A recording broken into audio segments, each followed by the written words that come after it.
happens anywhere in the world, CNN is there. Russian forces pull back their troops from the border of Ukraine. So right now, they're just making their way slowly towards the wall. The situation right across India is grave, verging on catastrophic. Why do you think India has been hit so badly? I'm sorry, I'm getting a bit emotional right now.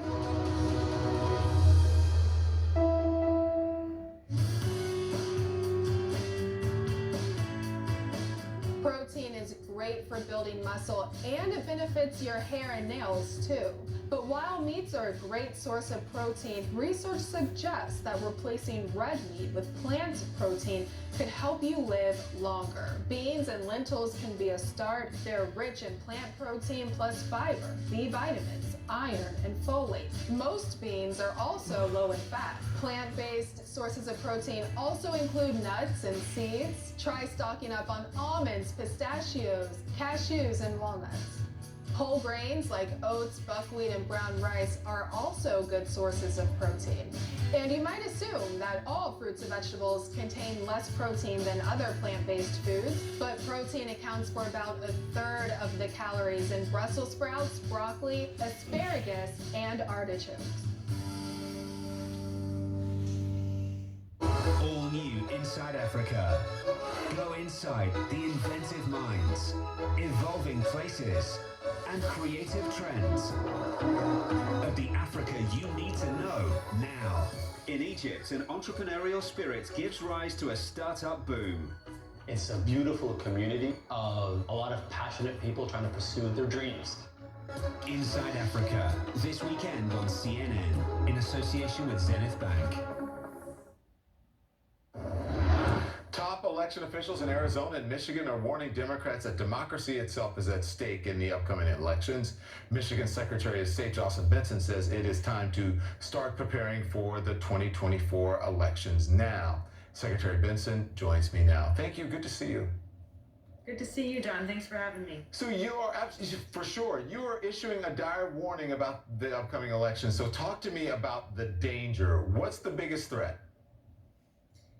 That we don't learn from what we endured and successfully overcame in 2020, that there's no accountability, that we take our eye off the ball and allow those bad actors to continue to intensify their efforts to put pieces in place to undermine democracy, so that when the next presidential election comes along, the same actors, the same bad forces that tried to undermine democracy in 2020 and were not successful in doing so despite very valiant effort, very challenging, even violent effort. Those forces will be back, but they will be better organized, they will be better funded, they will be more strategic, and they will be in more places of authority than they were in 2020. And we will therefore be at higher risk of seeing them be successful and undermine our democracy and stand in the way of the vote being the determining factor of who wins an election. Okay, so let's talk more about that, because during that, as we've been talking about, as you've mentioned here, a few brave state officials stood up and kept our democracy going in 2020. And you say election officials across the country are being replaced, as you did. So what is the exact impact then on 2022, 2024? Is it that Republicans take over with minority rule? Is it the trying to get the former guy back in the White House? Is it we want to make sure that we win at all costs? What is it? Yeah.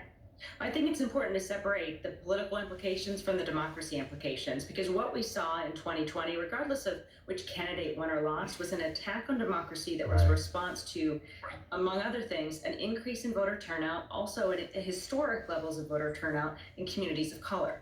And so we can't, and then the efforts that we've been talking about tonight, in particular around the tragedy in the U.S. Capitol on January 6th, all of that was connected to an effort to actually intervene with the certification and the finalization of a fair and secure and highly accurate election.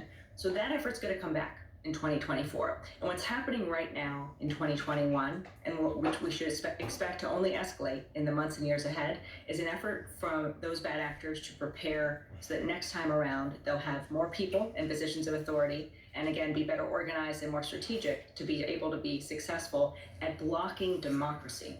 It's stopping the count of votes in states all across the country and interfering in the processes with an eye towards continuing to cause chaos and confusion, continue to sow seeds of doubt about the faith of our democracy, to cause people to disengage and not participate, and to also put rules in place that will allow for voter suppression or reduction of access to the vote, and that will ultimately decrease turnout, particularly in communities of color across the country. So that's what we're looking at. That's where we're headed. Yeah, I was just saying, that is, if I've ever seen a flashing red light or a horn or a warning siren, what you just said was it. We're seeing tonight how lawmakers, Secretary, are trying to whitewash the insurrection to protect the former guy. Does that show that they'll do anything to win? It's part of what I asked in the last question, the minority rule, whatever it takes. Does it show they'll do anything to win? So I certainly think we've seen over the past 7 months, since the polls closed in November, just how far people are willing to go to undermine democracy. And that should alarm us, but it also should ensure that we stay vigilant to protect democracy and not forget that we succeeded in protecting democracy in 2020, but we have not yet held those bad actors accountable. That's exactly what's being debated right now in the U.S. Capitol building, right? That accountability that we have to have if we're going to finally move forward from those efforts into a more healthier and robust democracy. Until we have that accountability and more truth-telling, we're not going to move forward, and we're just going to see an intensification of these bad actors doing things like they're doing in Arizona with the quote-unquote fraud it, passing laws across the country to make it harder for people to vote in states all over the country, and removing authority of administrators or replacing election administrators with people who will be more willing to bend to the whims of candidates and party officials instead of listening to the will of the voters. So. Thought we were going to lose your signal. We didn't. It all worked out. Thank you, Secretary Benson. I appreciate it. Enjoy your holiday weekend. You too, Don. Thank you. Donald Trump may be out of office, but his presidency has lasting consequences, like high-profile appointees who now use their power to take this, spread a baseless and racist conspiracy.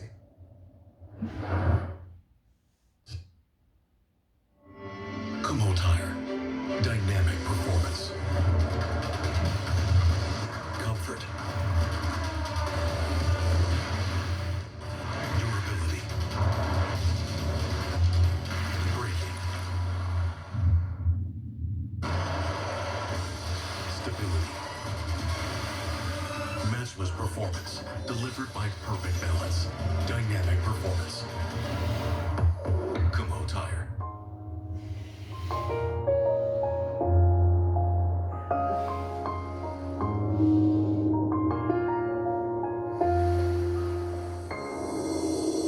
We share this place, we all belong.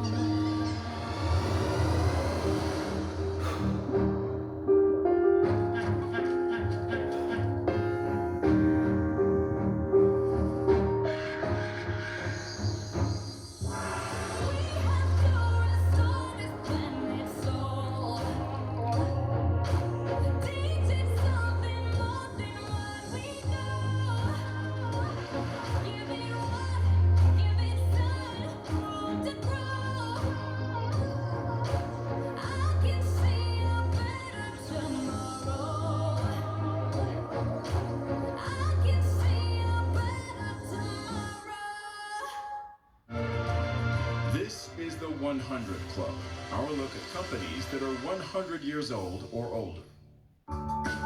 Visit a bar or pub anywhere in the world, and chances are it has an Anheuser-Busch product on tap. It may be one of the largest brewing companies in the world today, but it started small in 19th century Middle America, St. Louis, Missouri. In 1852, there was a brewery named as the Bavarian Brewery. Eberhard Anheuser was one of the chief creditors of the brewery, and he acquired it in 1860. And then later, Adolphus Busch joined him about 1864, and then ultimately became Anheuser-Busch. The company grew and prospered through the turn of the 20th century before facing what would become its greatest challenge. Prohibition started on January 16th, 1920. It was a time in our country's history where we couldn't brew our primary product. The company adapted by turning to non-alcoholic beverages. Company CEO Michel Ducaris says rising to the challenge is part of the corporate DNA. We went through war, we went through prohibition, we went through all the financial crises that the country and the world faced, and the company has been always adapting. The world's biggest business stories in one place. Expert analysis from every corner of the globe. Marketplace Africa, all new Marketplace Asia and Europe. With CNNBusiness.com. Once in a generation opportunity. Technology, innovation, business. In the hub, where East meets West, CNN Arabic is perfectly placed to find the facts